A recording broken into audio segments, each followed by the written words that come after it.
Hey guys, I hope you guys have all been having a great week. Today I'm going to share some of the best advice / tips that I have for sketching. I'll be working in Procreate, but these honestly apply to pretty much any medium and any software that you use. And before we start, I'm going to share the brushes that I personally like to use for sketching. So for my initial sort of gesture sketch, I typically use this gesture sketch brush from Lotus Bubble just because I really like the texture on it. And it's really soft and it's easy to work with, I feel like. If you want a free option that's kind of similar, the Edge Control brush by Jing Sketch is really nice too. It's also got a texture that I love. And yeah, whenever I start to refine my sketch and go in and add like darker and stronger lines, I'll use the Marker Multiply brush from Max Ulichny's Comics pack. There's a ton of great brushes in this pack, but I specifically like this one because again, it's got really nice texture, but it also just feels really smooth and soft, and as you layer it, it actually gets darker and darker, which is really nice.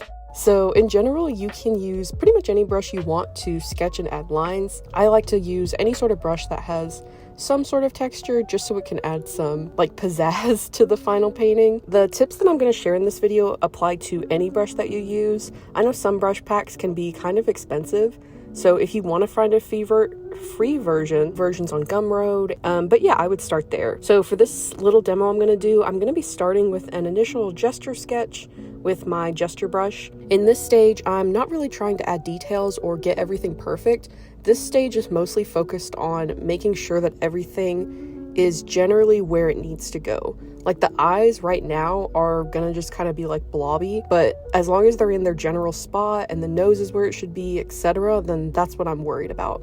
And my first tip that I have for you is to try and keep your lines really loose and fluid. And you might be thinking like, what the heck does that even mean? So whenever you're first starting out, it's really common to put lines down that are super shaky, or put like several scratchy lines down in one place, just because you're not confident in where your lines should go yet. But if you can try and aim for getting your lines down in 1 to 2 strokes, you'll find that your sketches are much more like flowy and dynamic. Here's the difference between scratchy, unconfident lines versus flowy, more dynamic lines on the right. Part of this just comes with experience, but you can also try and use just kind of quick motion to get your lines down in 1 to 2 tries, and you'll end up with a better result overall. Yeah, I think we all sort of start in this stage on the left, but the more that you progress and feel more confident in the lines you're putting down, the more you'll see yourself kind of moving towards these type of lines on the right. I hope that makes sense. And so that's kind of what I'm trying to keep in mind while I do this gesture sketch. And yeah, so once I have the general gesture down,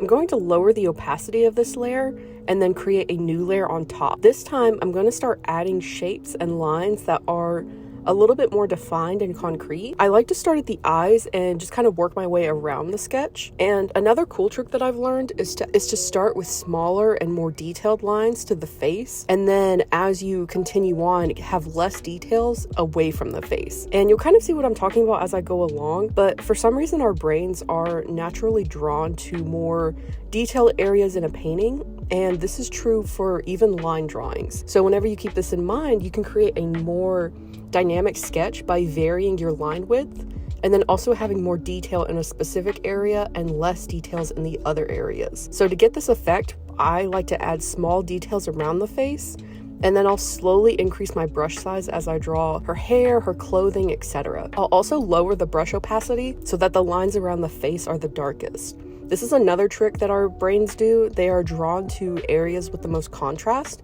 So if you have really, really dark lines on the face, but light lines everywhere else, our eyes naturally go to the face when we first look at a painting. I hope that makes sense. I'll also see if I can find some examples of what I'm talking about so you can see it a little bit more obviously, and I'll show them on the screen now. And another quick but kind of random tip, if you have part of your drawing that overlaps, so like in this example, her hand is going to be overlapping her face, and I am not confident in drawing hands at all.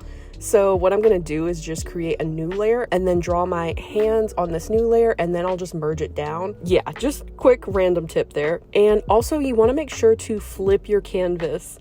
Again, our brains and our eyes are really weird. So whenever we've been looking at something for too long, our eyes kind of get used to it and it's harder to see a mistake. But if you flip your canvas, your eyes are suddenly not used to that anymore. So you can see, like, you can spot your mistakes really quickly. It's super easy, and it's also easy to fix. So if you're working on your sketch and you flip it and you see something wrong, you can take your liquify tool and just sort of move it around until it looks better.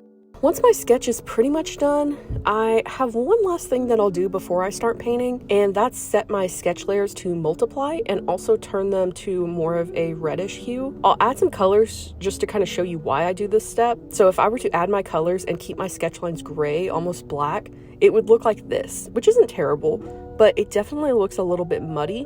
And if I were to start rendering, the colors that I'm picking off the canvas would all be shades of this dark color. So this kind of creates a dull, lifeless color palette. But if I were to change these lines to a reddish color, the painting is suddenly a lot warmer and the colors I pick off the canvas are a lot more vibrant. So if you're going for more of a painterly art style, I recommend changing your lines to a warmer color just so that your color palette is a lot more vibrant. And whenever you begin rendering, you can pick colors that are a lot warmer. Okay, so I think that's all I've got for you today. In most of my videos, I typically show my sketch already done, so I hope that this kind of helped in some way, and I hope you found it helpful. Yeah, don't forget to like and subscribe, and I'll see you guys in the next one.